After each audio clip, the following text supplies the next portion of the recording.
आज ना सकाळपासून पावसाची रिमझिम सुरूच आहे आणि ही आमची छोटी परी हातबाहेर काढून पावसाचा आनंद घेत आहे. Hello everyone, good morning. आजपासून सुरू होणाऱ्या श्रावण महिन्याच्या तुम्हा सर्वांना मंगलमय शुभेच्छा. श्रावण महिना आला की प्रत्येक स्त्रीच्या हातात हिरव्या बांगड्या दिसतात. हिरवा रंग ही नवीन सुरुवात, प्रगती, समृद्धी आणि आनंद याची खूण आहे. पारंपरिक मान्यतेनुसार या महिन्यात हिरव्या बांगड्या घातल्याने पतीचं आरोग्य चांगलं राहतं आणि संसारात सुख समाधान मिळतं. आणि हे बघा, मी रेडी होते तोपर्यंत श्रीनूने काय पसारा करून ठेवलाय. मला जेवढा शांत नवरा भेटलाय ना, त्याची पूर्ण कसर हे आमचं कन्यारत्न भरून काढते.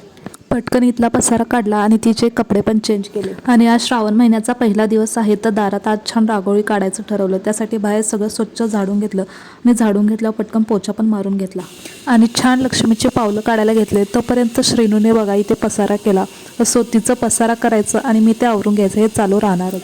इथे माझी सुंदर अशी लक्ष्मीची पावले काढून तयार झाली आणि त्याखाली शुभ मांडले जाणारे स्वस्तिकही काढले आणि रांगोळीजवळ दिवा आणि धूप ठेवले. कारण असं म्हणतात की दिवा आणि धूप ठेवल्याने घरातली निगेटिव्ह ऊर्जा बाहेर पडते. अच्छा, चलो बाय.